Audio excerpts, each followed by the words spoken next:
जय राधा माधव कुंज बिहारी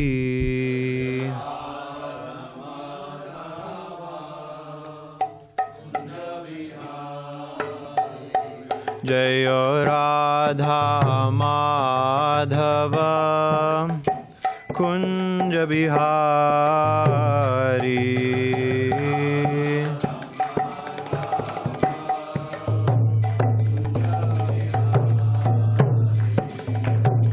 गोपीजन वल्लभ गिरिवरधारी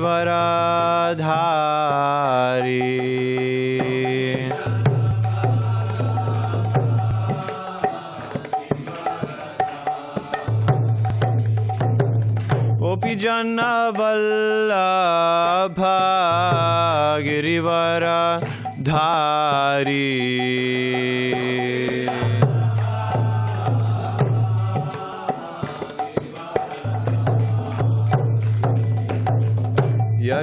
यशोदानंदन व्रज जनरंजन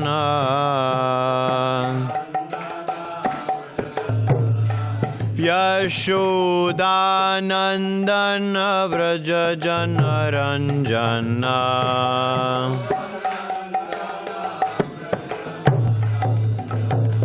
यमुनतीरा वनचारी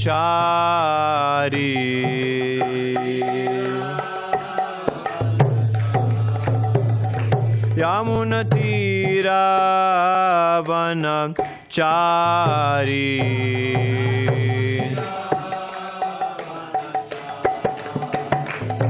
जय राधा माधव कुंज बिहारी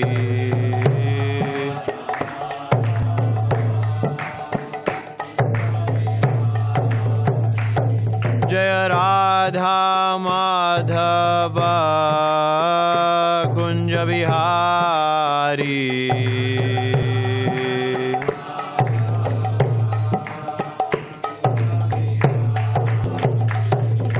गोपीजन वल्लभ गिरिवरधारी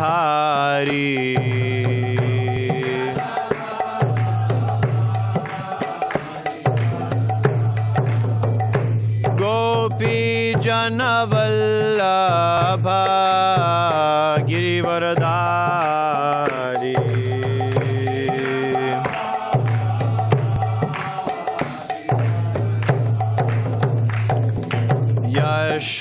यशोदानंदन व्रज जनरंजन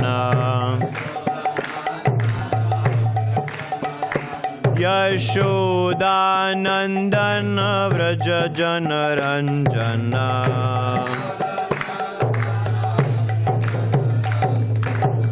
यमुनतीरा वनचारी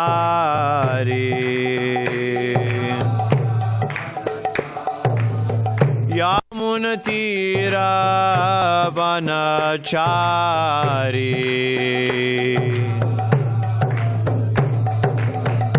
जय राधा माधव कुंज बिहारी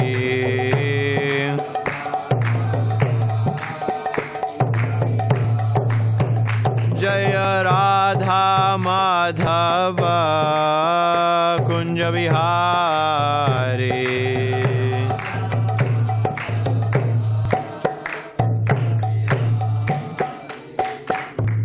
जय ओम विष्णुपाद परमहंस परिव्राजकाचार्य अष्टोत्तर शतश्री श्रीमद अभय चरण अरविंद भक्ति वेदांत स्वामी श्रील प्रभुपाद की जय।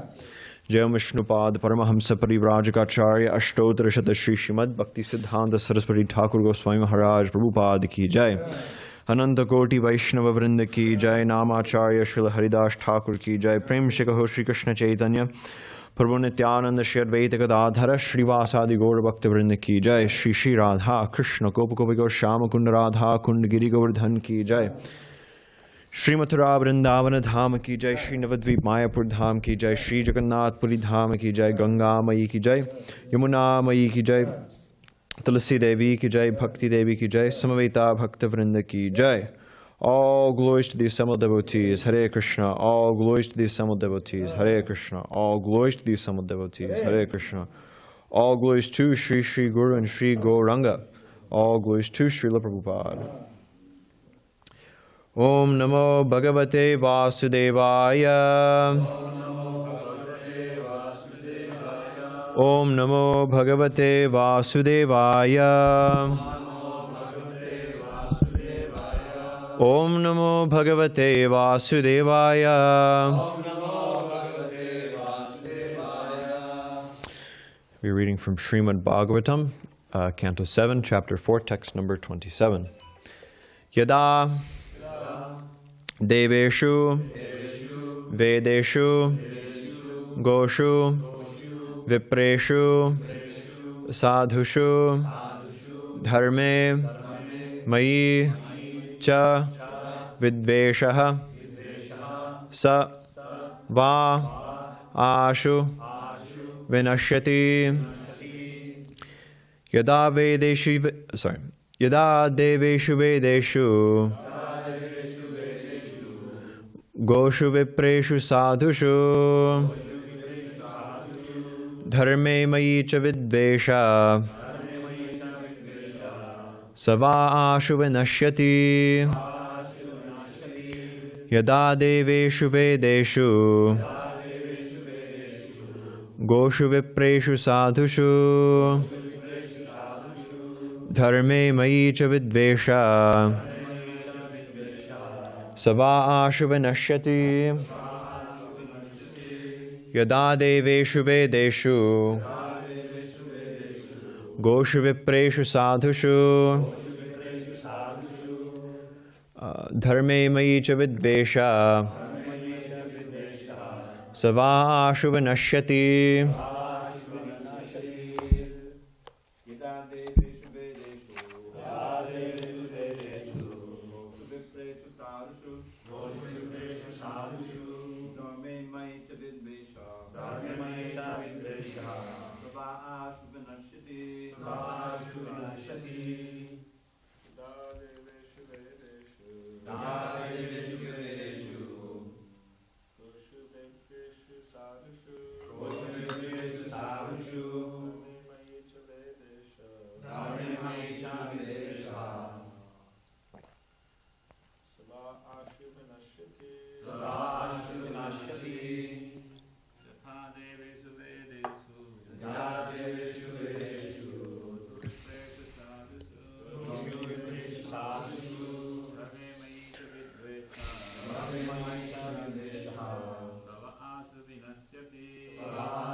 Mataji?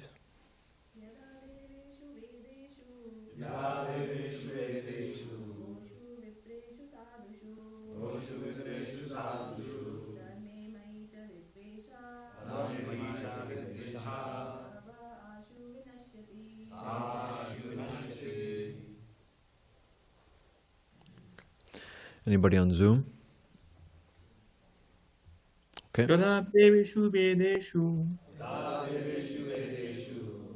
Goshu Vipreshu Sadhushu Dharme Mayi Cha Vidveshu Shava Ashu Vinashati Yada, when Deveshu, unto the demigods.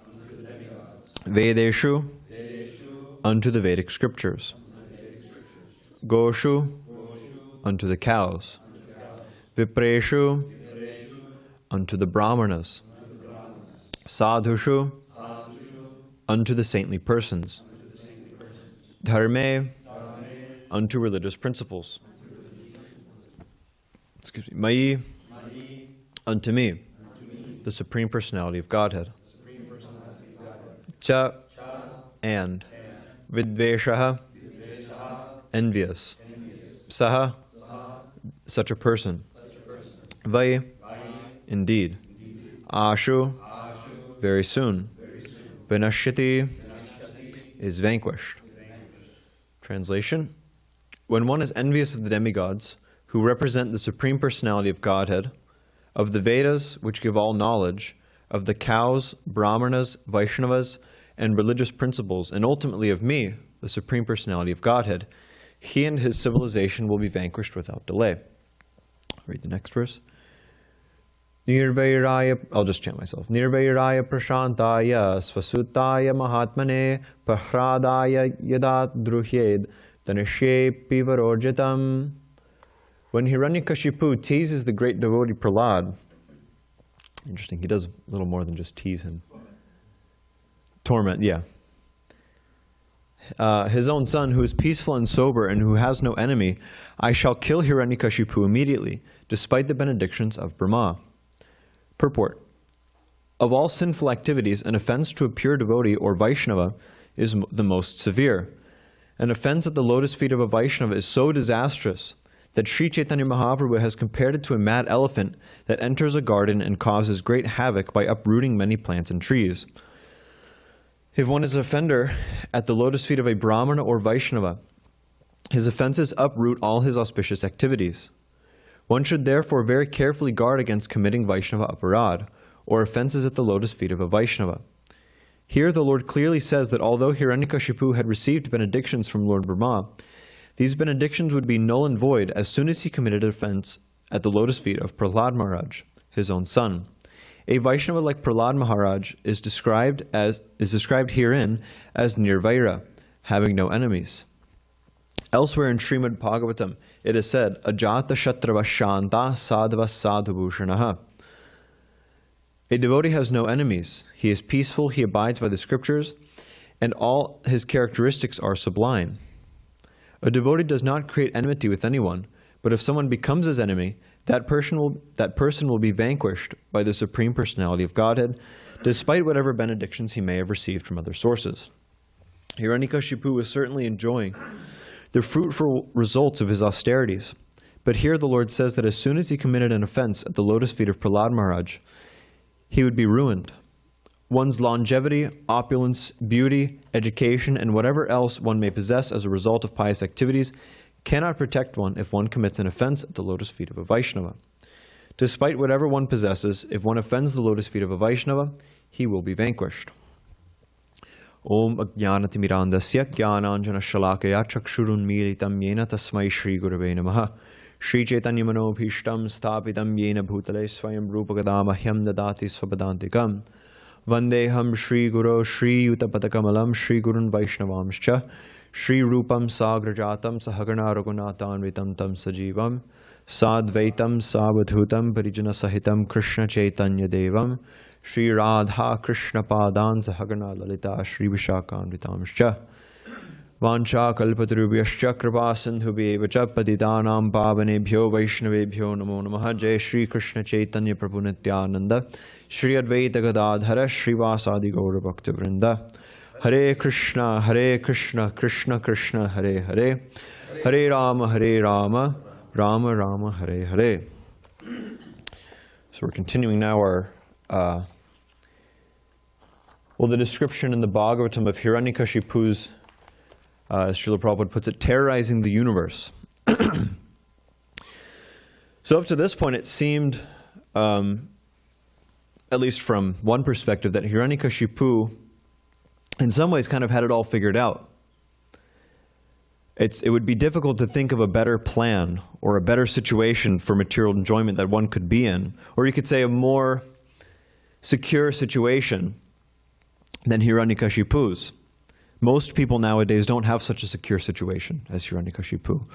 Well, I guess there's two factors. One is that it's secure in the sense that at this point, he's received this benediction where nobody in the universe can kill him.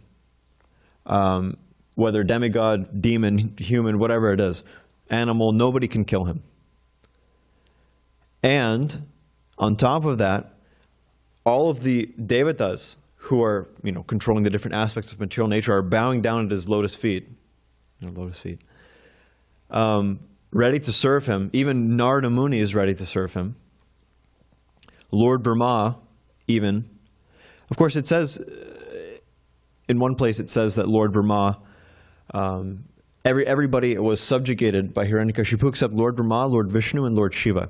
That's true, but also at the same time, Lord Brahma did come down. He was obligated to come down because he's the manager of the universe. All the devatas are now under Hiraṇyakāśipu's control. So in one sense, Lord Brahma is also, at least to an extent, controlled by him. So he's got this body that can, it's described that has limbs that can withstand the striking of thunderbolts. He's got beauty, he's got longevity, he's got unimaginable riches. So from one perspective, or you could say from an uninformed perspective, or you could say even from the perspective of those who are at, witnessing this and seeing Hiraṇyakāśipu, it's difficult to think of a way that he could have gotten out of it, or that it's difficult to think of a flaw in his plan. Hiraṇyakāśipu is not a stupid guy; he's a smart guy. Although he's a demon, he's a very powerful personality, certainly more powerful than we are, and that goes for his intelligence too, in one sense. So he asked Lord Brahma for all these benedictions. Don't let me be killed by this person, this way, that way, at this time, at that time, So again, it's difficult to think of a flaw in his plan. And most people in the world nowadays, from one perspective, it seems like, well, hey, they've got it all figured out. A lot of people in the world, maybe I shouldn't say most, but a lot of people in the world. You look at them and they say, okay, this person, it seems like they've got it all figured out. They have their, whatever. They have their, they have their home, they have their, family, children, money, They're in a good job security, they're a doctor or something like that, it's a good job security being a doctor. Janma mrityu jara vyadi dukkha doshanu darshanam. There's always, janma and mrityu, jara, vyadhi. There's always these things to take care of. So if you're a doctor, you got good job security, good, make a lot of money, healthy body, healthy wife, healthy children. Children are going to be successful. Anyway, you look at people, some people, and it seems like, well, hey, this person's got it all figured out. And even in their own personal life, but besides whatever these kind of external things, Srimad Bhagavatam describes even if somebody doesn't have these external things, let's say they just have in the 6th canto of Bhagavatam, Dasa brahmacharyena shamena cha damena cha tyagena satya shauchabhyam yamena niyamena va. Tapasa, they might be very austere. Brahmacharyena, they might practice brahmacharya, which is a good thing.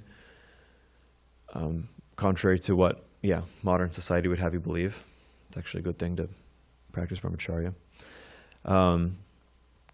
Shamenacha, Damenacha, they're very self-controlled, equipoised. Tyagena, Satya Shochab, they're very renounced, truthful. Shochab, very clean. Yamena and Niyamena, they may do what's good and avoid what's bad. Dehavag Buddhijam Dira, Dharmagnya Shraddhayanvata, they may with their mind and body, in their intelligence, be very sober. They may even have, knowledge of dharma. They may even be dharmagnya. Shraddhayanva, they may have faith in Vedic injunctions. Devag Buddhijandira Dharmagnya Shraddhayanvita. What's the next? Murapti, do you know? Dharmagnya Shraddhayanvita.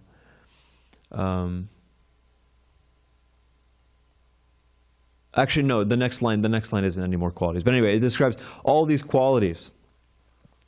And then it says, Agham Dunvanti Kartsnyenya.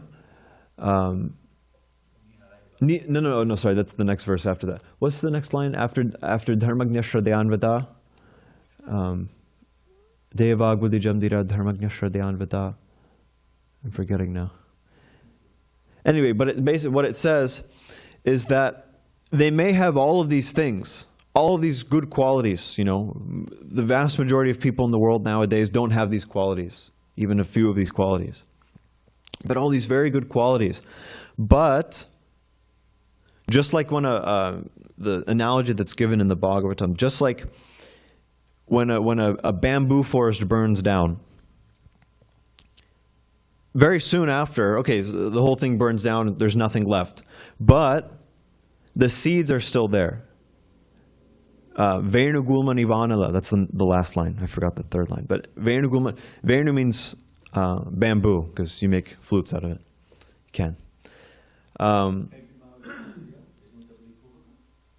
Huh? No.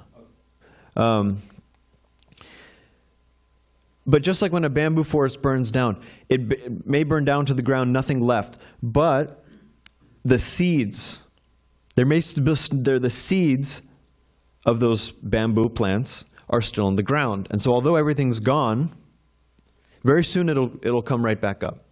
So similarly, those people might have these amazing qualities, but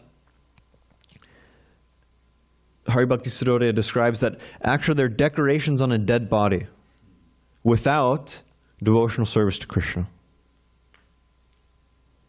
Kechit kevalaya bhaktya vasudeva parayanaha akham dunvanti kartsnyena niharamiva bhaskara.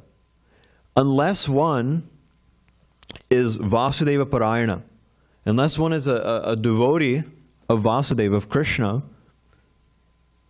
then the seeds for sinful activity are always there. Because it's actually impossible to have any good qualities when one is on the materialistic platform. Why? Good qualities implies that there's some kind of ultimate value to them. But for one who is on just the platform of ahamameti, of this world is for me to enjoy, I am this body, and everything in relation to this body is mine. Any quality that arises from that is a bad quality because it's based on a misconception. And almost always, well, one thing I should say is that for such people, it's impossible for them to be selfless. It's impossible for them to do anything other than for themselves, for their own sense gratification. And you may say, oh, hey, well, there's all these philanthropists, there's all these people, whatever, they're donating so much money, or they go out and they clean up trash or whatever. But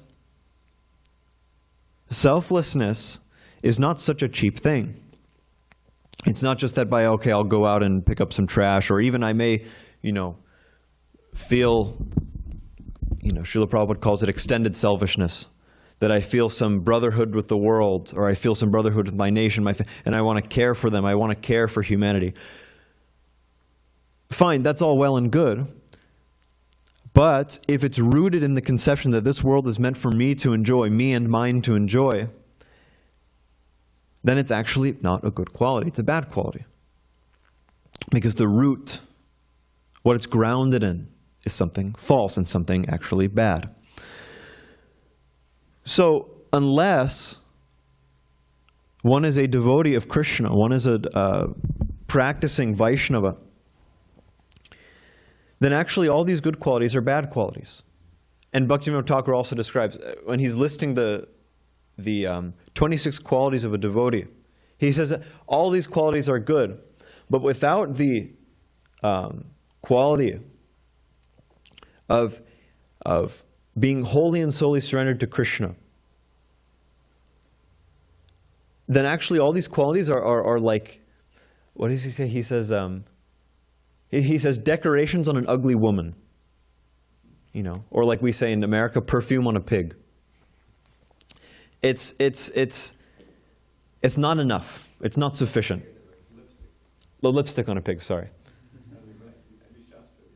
Yeah, I have to get my pramana correct. They're not sufficient. And we see that actually even very powerful people, very materially qualified people, eventually fall into some kind of sinful activity. Why? Because the seed is always there. Even there's like, let's say even Hiraṇyakaśipu. Hiraṇyakaśipu, it seems like he's got a very secure position. Seems like he's got it all figured out. But because it's based on something sinful, he's going to be vanquished.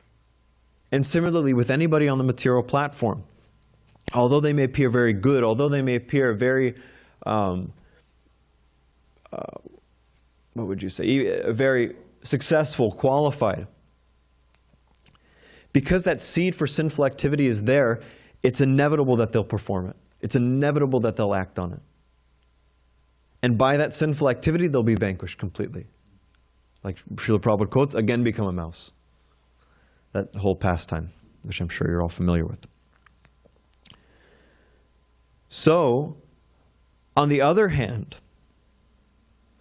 Prahlāda Mahārāja in the 9th chapter of this canto will describe that even though somebody's, like I said, somebody's so materially qualified, so materially successful, he is actually less than, inferior to, a Vaisnava, even if that Vaisnava is born in a family of dog eaters.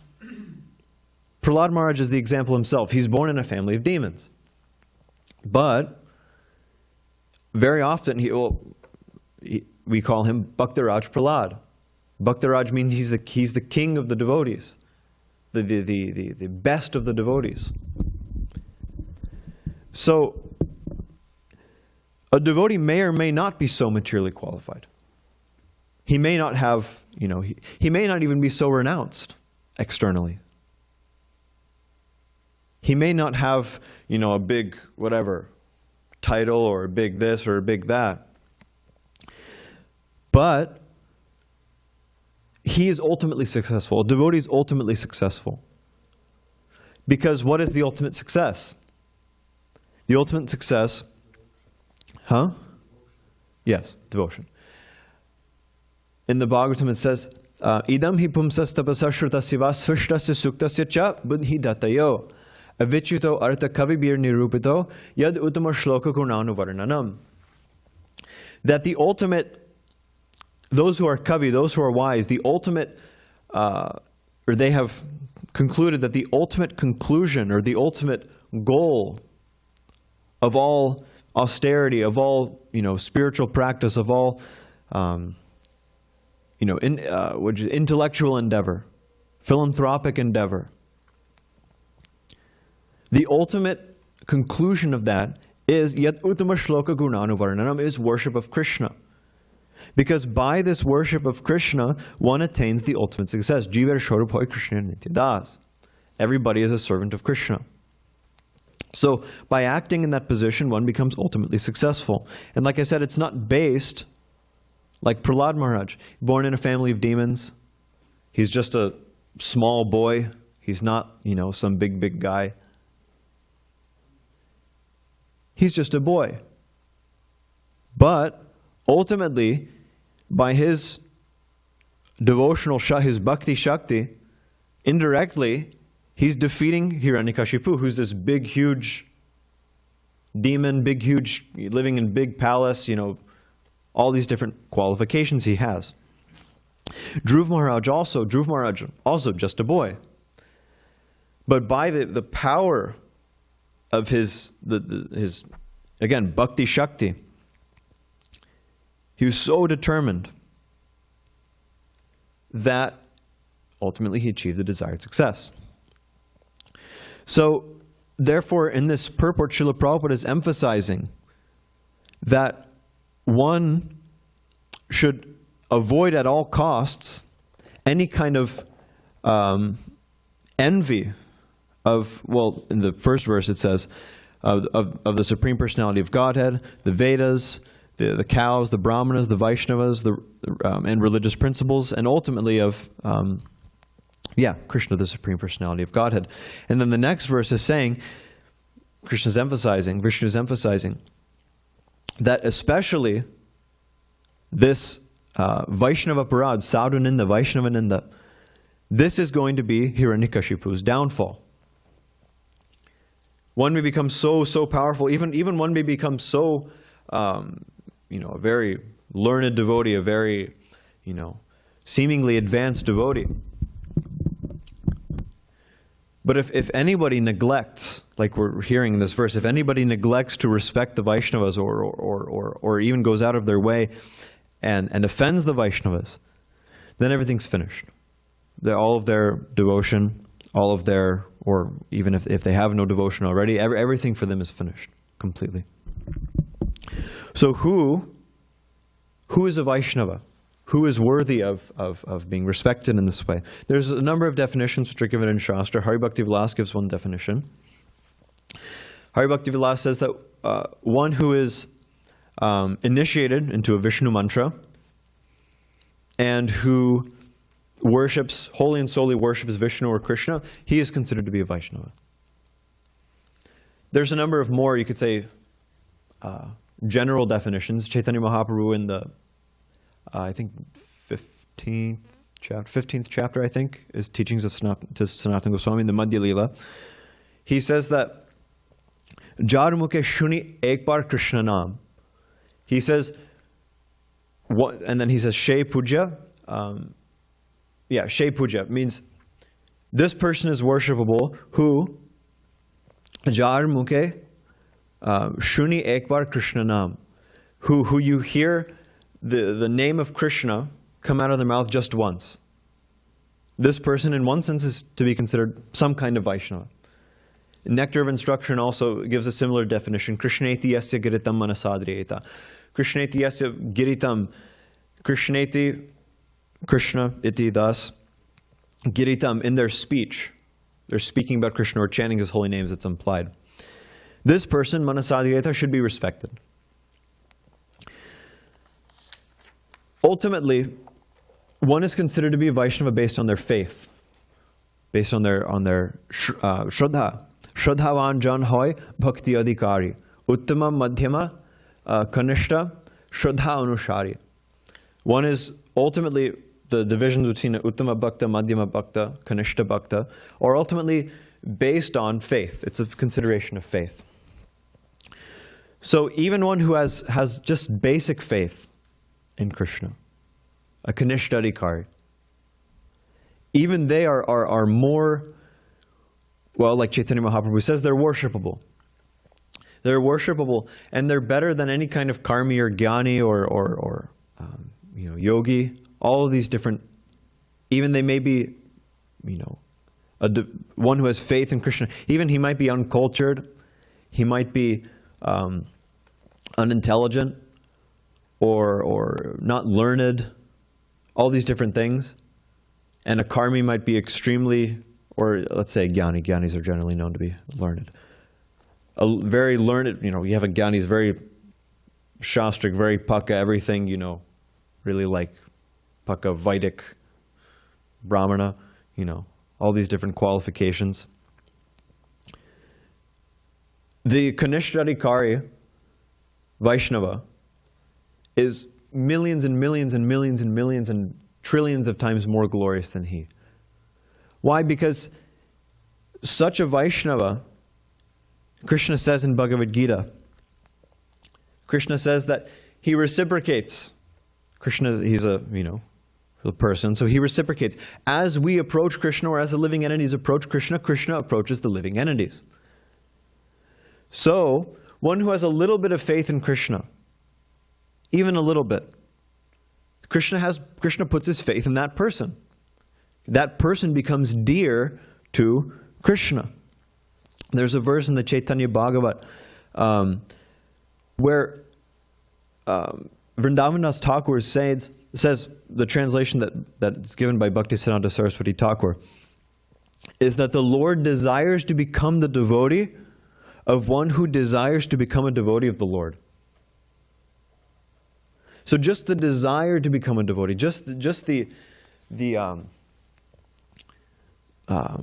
well, there's another verse. Evam sandarshita hyanga harina bhritya vashyata svavashenapi krishnena yasedam seshwaram vashe.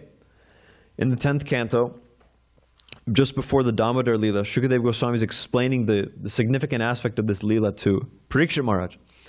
And he says, the most amazing thing, Evam sandarshita hyanga harina bhritya vashyata, is the quality of Hari's Bhritya Vashyata, his becoming subordinated to his Bhritya, to his devotees. And then he says, Svavashenapi Krishnena. Krishna is fully in control of himself. It's not that Krishna has to. Svavashenapi Krishnena. And he says, Yasedam Seshvaram Vashem. What to speak of being in control of himself? He's in control of the entire universe. He's in control of all the devatas. Idam hi vishram bhagavani vetaro. Yato jagat sthana nirodha sambhava. From him, everything is created. From him, by him, everything is maintained. By him also, everything is destroyed. And in between, he's in control of every little aspect of it. Like the Bible says, not a blade grass moves without the Lord's sanction.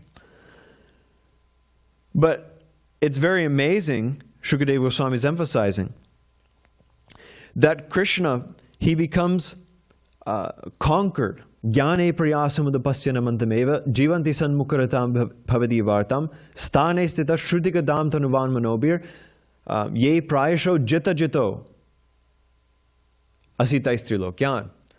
Krishna is ajita. He's unconquerable. So how do you conquer he who's unconquerable?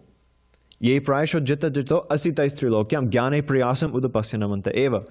By surrendering your intelligence.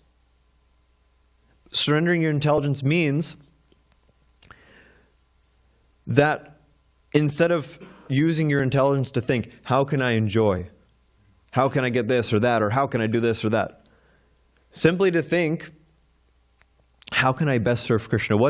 How can I arrange my life in such a way that I can best serve Krishna? So this is a Vaisnava. And a Vaisnava has faith that by doing this, he'll achieve the desired success, which is, like Srila Prabhupada says, back home, back to Godhead. And in Shastra, Krishna gives so many examples by which to increase that faith. So many examples of Vaishnavas being favored, receiving the causeless favor, causeless mercy of Krishna, to give others faith that just by surrendering to Krishna, like this verse in the Chaitanya Charitamrita, Shraddha Shabde Bishash Kohe Sudrada Nishchoy. What is it? Krishna Bhakti Sarva Karma. Krishna Bhakti Koile Sarva Karma Krita Hoy. Shraddha means, faith means that, or the understanding that just by engaging in Krishna Bhakti Koile Sarva Karma Krita Hoy. Just by engaging in Krishna Bhakti, everything else is accomplished. I don't have to do anything else. Sarva dharman pratyaja, like Krishna says in Bhagavad Gita. I don't have to do anything else except serve Krishna, and everything else will be taken care of. So we see in Shastra, Krishna gives so many examples to try to give the living entity some impetus, or give them some idea that this is actually the case. One example in the Bhagavatam, which is a very kind of clear-cut example. Duryodhana cooks this big feast for Krishna. This is before the battle of Kurukshetra. Duryodhana cooks this big feast for Krishna. And instead of going to this feast, he invites Krishna. Instead of going to this feast and, pigging out and just, taking all these, and they were wonderful offerings, very opulent offerings to Krishna. Instead of taking them, what did he do? He went to Vidura. And this is when Vidura fed him bananas, isn't it? Yeah, banana peels. What did Vidura do? Vidura, he wasn't expecting Krishna to come. All he had was some bananas. And in his ecstasy of seeing Krishna, he was peeling these bananas. He'd throw away the banana, he'd give Krishna the peel. And what was Krishna doing? Krishna was eating it. Krishna was eating these bananas. He rejected this huge, big offering from Duryodhana, and he was eating the banana peels offered by Vidura. Similarly, when Mahaprabhu was on his way to Gaya, when he was first beginning to display his pastimes of preaching, Mahaprabhu was on his way to Gaya, and he got a fever, very bad fever. All of his students were very afraid, described. And they were thinking all different medicines to bring for Mahaprabhu. But what Mahaprabhu said is, he said, I just need to drink the foot water of a Brahman and then I'll be okay. And so, sure enough, they washed some Brahmana's feet, and Mahaprabhu drank that water. And Bhaktisiddhanta Saraswati Thakur describes that he did this specifically to show the power of receiving the mercy of a devotee of Krishna. To show that even Krishna, even the Supreme Personality of Godhead himself, desires to worship the devotees. I think it's Padma Purana, maybe it's Padma Purana. Anyway, but there's that one verse where it says that worship of Vishnu is the highest, but higher than that even is worship of Vishnu's devotees. Yeah, Aradhanam Sarvesham, etc., etc. So, devotion, and another example also, just for fun, Sudama, Krishna's friend Sudama, what did he have? Krishna's living in this, Chintamani prakara sadma sukha kalpa vriksha laksha vrideshu surabhira vipalayantam lakshmi sahasrashata samrame sevyamanam. Govinda, he's being served by, hundreds and thousands of Lakshmis. He's herding, hundreds and thousands of Surabhi cows, living in palaces made of Chintamani gems. And so Sudama comes along and he brings him some chipped rice and says, I'm sorry, this is all I can. Actually, he didn't even want to give it to him. He actually said, this isn't fit for you. I can't give this to you. But what did Krishna do? Krishna grabbed it from him. He took it from him and he ate it. And Rukmini, she was concerned. She was, okay, this is too much. He's going to get a tummy ache or something. So she stopped him he was going to take another bite. So all these examples, Chaitanya Mahaprabhu also, he glorifies Kalidas. Me and Prabhupada Das were talking about Kalidas the other day. He would give Vaisnava, he would give mangoes to Vaishnavas, and then he would sit outside of their window so that when they ate the mango and threw the peel out, he would go and he'd take their remnants. And Krishnadas Kaviraj describes in relating this that this is the remnants of a Vaishnava are most powerful. So one should always try, he says, to take those remnants. So because the Vaishnavas have conquered Krishna, of course Krishna is unconquerable. Krishna purposely or gives himself to the devotees. But because Krishna has given himself to the devotees, the only way to Krishna is through the devotees. In one commentary, in Chaitanya Bhagavatam, Bhaktisiddhanta Saraswati Thakur, he describes that even if one neglects the devotees, even if they may appear to be making advancement in chanting the holy name, and they may look very advanced, Bhaktisiddhanta Saraswati Thakur says, ultimately they achieve nothing. And he says that their devotion is a sham. Even if they might be chanting, they might be doing so much service, but if they neglect the Vaishnavas, if they neglect to serve the Vaishnavas, if they neglect to appreciate the Vaishnavas, then their devotion is a sham. Bhaktisiddhanta Saraswati Thakur says. Very heavy statement, actually. Bhaktivinoda Thakur also says, Krishna, he's calling out to the Vaishnavas, Krishna She Tomar. Krishna is yours. Krishna Dite Par. You can give Krishna. Tomara Shakti Ache. You have this Shakti. So only by surrendering to a Vaishnava can one achieve Krishna, because Krishna is theirs. Krishna belongs to the Vaishnavas. One sannyasi disciple of Bhaktisiddhanta Saraswati Thakur, No, sorry, not of Bhaktisiddhanta Saraswati Thakur, disciple of the devotee. But he says, it's a nice statement. He says that one should appreciate that Vaishnavas are included in the full conception of divinity. Meaning that Krishna's complete, of course, but in one sense, he's not complete without the Vaishnavas. The Vaishnavas are actually a part of Krishna in one sense. It's very interesting. This also comes up in Pancharatra, interestingly enough. Just like we have our acharyas here on the altar, the last thing you do when you're offering arti is you offer to the acharyas. And then you step out and then you offer to the devotees. What you're doing there is actually not... there's different stages of worship given in Pancharatra. One of the stages is ija, the actual worship of Krishna itself.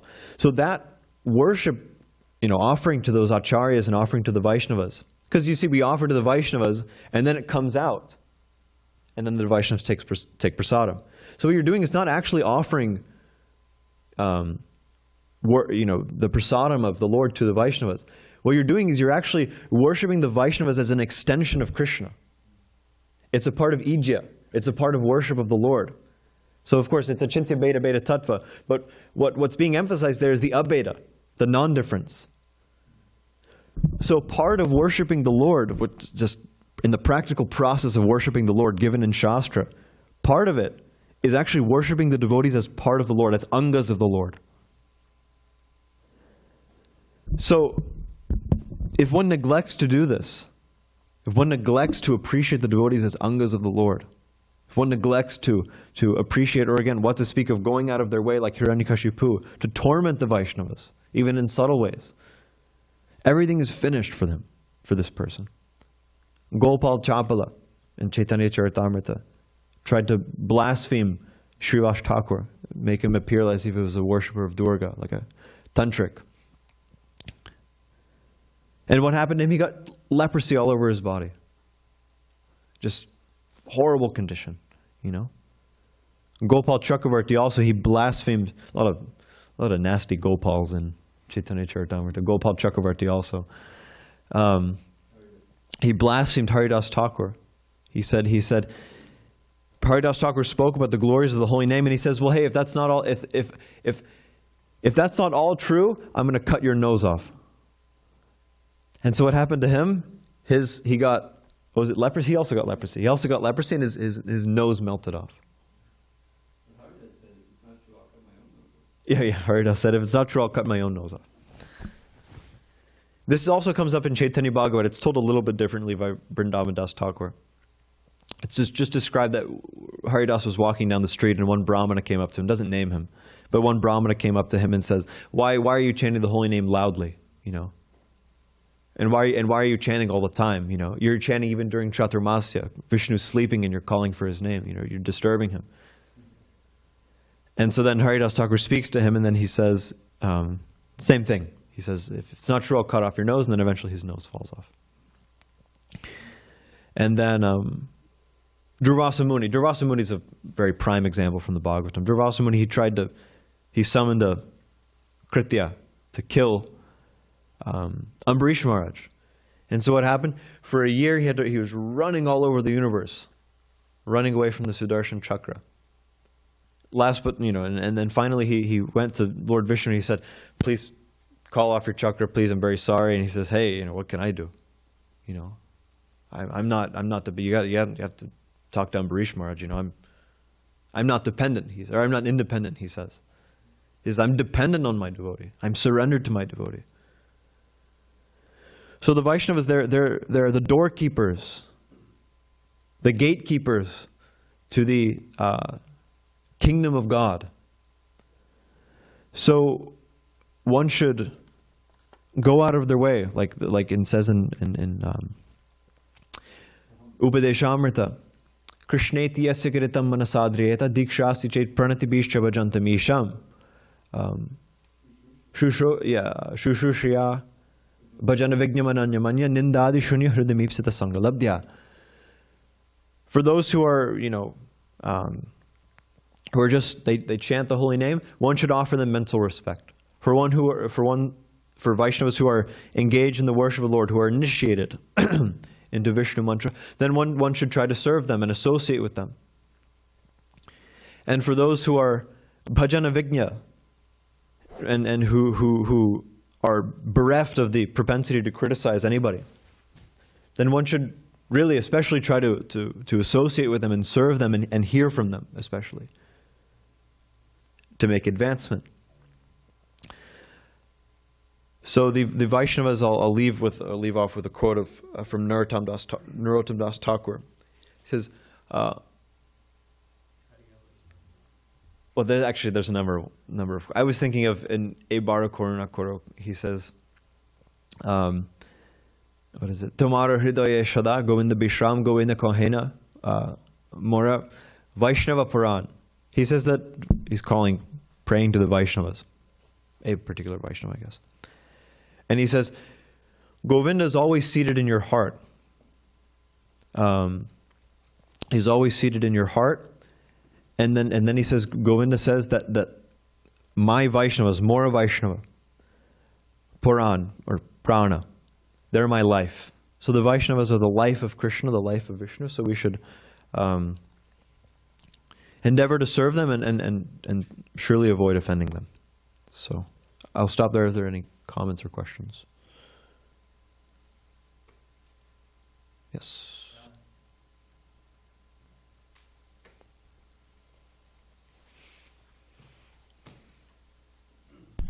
All right, Dr. Joseph, at your command. I was wondering who the Vaishnavas are, besides Srila Prabhupada. You know, I'm trying to be nice to everybody, but there's this class of people, and who is...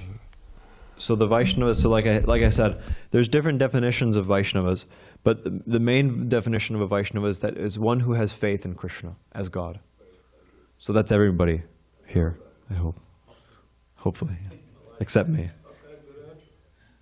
Everybody here except me. So, anything more? I have a question. Yes, Prabhu. This phrase, Krishna, because you quoted this phrase, Krishnati yasya gaditam manasadhyeta. And I'm just wondering, the Krishna iti, does it mean that, can it mean that if someone chants the name once? Can it mean Krishna iti? Huh? I thought Krishna, das. I thought that thus was just to fill the meter. Krishna iti yasya gaditam. All right, I'm going to research it, because sometimes that happens in the... It's definitely once in the CC, where it says once, and Prabhupada has it chants Hare Krishna, it chants the holy name. If one utters one name, then all the sins are gone, or something like that. Yes, Prabhu.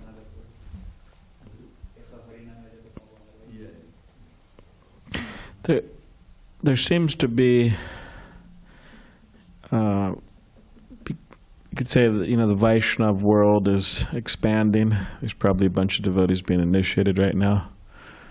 Maybe there's some devotees giving up their initiation right now also. But so yeah, but it is expanding, we could say. But it seems that there's a lot of devotees who aren't free from the tendency to commit Vaishnava aparadha. Either, mostly verbally. It's a lot of verbal, offensiveness going on. To say lack of controlling the tongue. Of course, it's an interesting topic, because when we say criticize, because right here it says, okay, in the Nectar of Instruction you quoted, it said, that devotee is, we should serve that advanced devotee who is free from the desire to criticize. Now, devotees do criticize. Prabhupada criticized others. Now, of course, this is brought up, okay, but it's for the purpose of teaching. It's not that Prabhupada had any envy in his heart. It's not that he had any malice in his heart. It's not that he didn't like anyone or he hated people. He did it for teaching. It's not that Prabhupada was, feeling great pleasure in putting people down. So, but that's the difference. The difference is, okay, how much is somebody feeling great pleasure and envy and malice and hatred towards somebody versus they're just doing it for the purpose of teaching or helping that person, or helping others. But anyways, as the Vaishnava world expanded, it seems that people are not free from that, or at least some people aren't free from that. And they're going full force or half force or whatever into that activity. So my question is, it seems that that's going on, but they're not getting reactions. Because there's all these heavy statements. He quoted all these super heavy statements. You know, yeah, their longevity's finished and everything's just destroyed and vinashati and just. But it seems that there's devotees who engage in these activities, and it doesn't seem like they're getting reactions. They're still putting on their tilak. They still got their hand in their bead bag. They're still engaging in the processes of bhakti. Yeah. So, Well, do you have any comment about that? Well, I quoted that thing for Bhaktisiddhanta Saraswati Thakur, where he said that that even one might. He says that even one who offends Vaishnavas might appear to be making advancement in chanting the holy name. He says, but Krishna's not. I'd like to find the wording of it again, but he says something like Krishna's not impressed by their sham devotion. So it might not be that. I mean, the examples that are given in Shastra are often picked by the acharyas, and by Vyasadeva in some cases, depending on the Shastra. Because they're particularly illustrative of a point, just like you have Gopal Chapala. Gopal Chapala, he made Srivas Thakur look like or tried to make Srivas Thakur look like a Shakta. And then, he got leprosy and was suffering like anything. And Gopal Chakravarti, his nose fell off, But yeah, it's not that we see every day that somebody says, hey, Prabhu, you're bogus. And then their nose falls off, or they get leprosy, or whatever, they die in their sleep or something like that.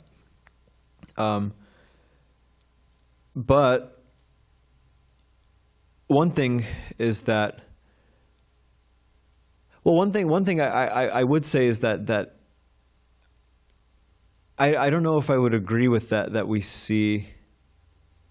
we don't see people with with reactions or experience the reactions of offending Vaishnavas. Because I can think of devotees that I've seen personally with my own eyes, like fall away from Krishna consciousness. Of course. There's plenty of examples of people who commit Vaishnava Aparadha and they But you're saying what fall about away. The other examples? But there's examples of people who commit Vaishnava Aparadha and don't fall away. Right. At least they're still in the fold. They're still. Yeah, so you still see them around, and and one thing is it depends on the degree. I think it depends on the degree. But it depends. One thing is just like if one doesn't. Of course, Vaishnava Aparadha is not just any offense, but if one commits it unintentionally, means they have the intention to do something good, but they criticizing. Then there's, I think, lesser and greater reactions for different degrees of Vaishnava Aparadha. So it certainly has an effect on their spiritual life and will have an effect on their spiritual life if they commit it. But just like anything, just like apichet suduracharo, bhajate mama nanyabhak.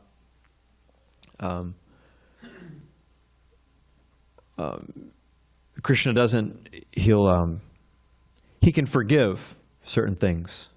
Of course, it says Krishna won't forgive Vaishnava Aparadha, but if one is out of weakness of heart doing certain things, then Krishna doesn't give as great of a reaction, or the reaction.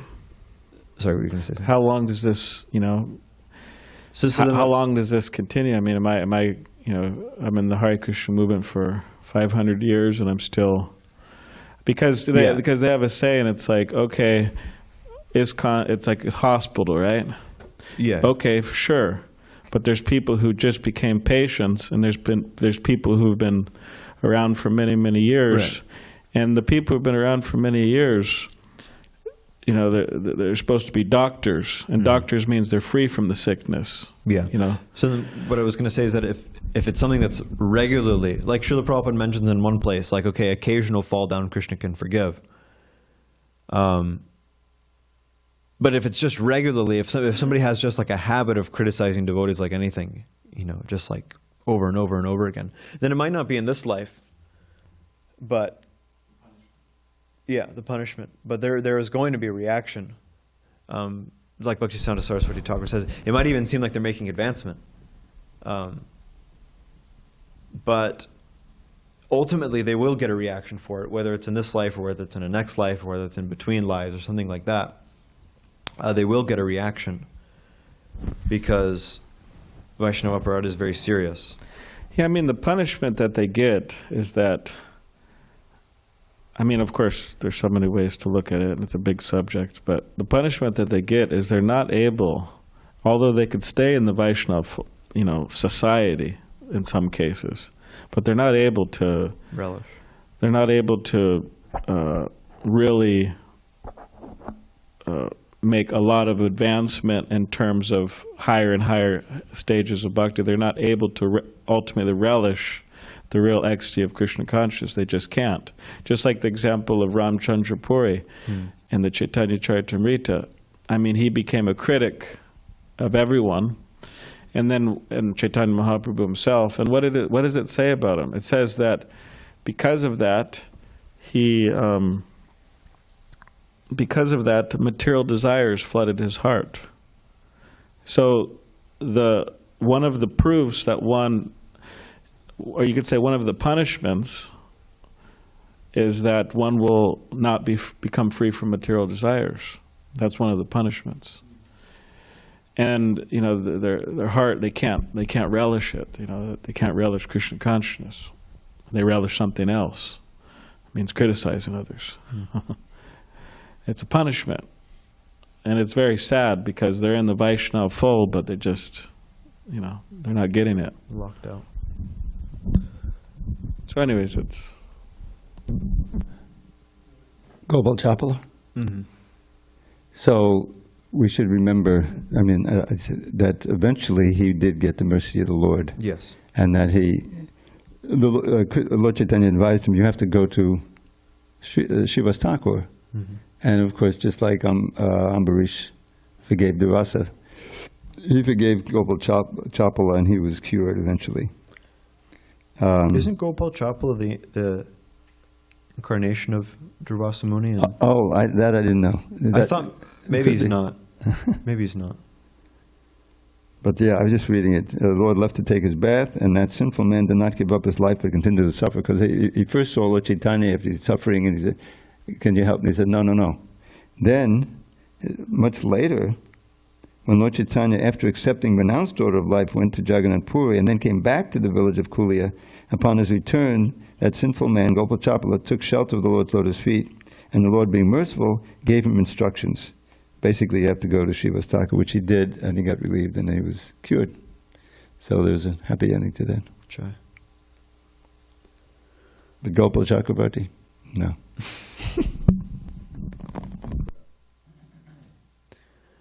Okay, if there's nothing else. Hare Krishna. Hare Krishna, Prabhu. Amogha Prabhu, thank you very much. You're most kind and Bhavat pranams. Prabhu, the last sentence of the purport to the text you chose for today goes as follows, quote, despite whatever one possesses, if one offends the lotus feet of a Vaishnava, he will be vanquished, unquote. So based on this quote, my question is, and before I ask my question, I need to present the following. At least in Kali Yuga, characteristically, what people tend to do when they see a religious person misbehaving is to offend him by insulting him and by wanting him to be dismissed from his post, etc., and so on. And they even, in extreme cases, they even would be there making use of physical aggression. Who knows? So, Who knows? but a devotee wouldn't do it because that is the recommendation of this purport. We shouldn't offend at all. So if we shouldn't offend at all Vaishnava who is misbehaving, what should we do? Well, Bhaktivinoda Thakur describes that one can criticize for the purpose of education. So but one also has to be qualified as an educator to do that. Not just that anybody can go around criticizing for the purpose of education. If one is an educator, if one has the adhikar to educate others, then he can use certain people as examples. And there's tactful ways to do this, not just that, look at this person, he's absolutely bogus, nonsense, rascal, poor fund of knowledge, all these different things. So we are allowed to see and to teach based on other people's mistakes. Practically the whole Bhagavatam is like we read about Bharata Mahārāja. Bharata Mahārāja was a devotee. He's a devotee of Krishna. But we're learning from his mistake. He got too attached to this deer. And anyway, so many examples are given in the Bhagavatam. Instructive examples that might appear like criticism or even Indra. Indra's we consider Indra to be a Vaishnava. Indra is a Vaishnava. But we use the example of his trying to kill Krishna and the Brajavasis to educate others educate us and others on the bewildering nature of material opulence. So criticism is criticism only if it's done out of malice. But criticism done out of a desire to teach or desire to rectify the person, then it's good. But this is a very kind of actually high platform. To criticize somebody only out of a desire to rectify them is actually a very high platform. And it should only be done, by somebody who's qualified. If I go up to, a senior Prabhupada disciple and I say, hey, Prabhu, and I get really heavy with them on hey, Prabhu, this is like really bogus, One thing is he's not going to take it from me because I'm very junior to him. Another thing is that I don't have the adhikar to do that. So time, place, and circumstance matter, and the adhikar of the criticizer, the one who's criticizing, also matters. So. And also the position of the one who is misbehaving. Yes, exactly. It may happen that after many years of offering service, an accidental fall down happens, and then we should be careful in relation to how to deal with this advanced devotee. And so in accordance with your answer, is it accurate to say that there is criticism in the mode of ignorance, in the mode of passion, in the mode of goodness, and pure criticism? Yeah. Thank you very much. Hare Krishna. Hare Krishna. Chris.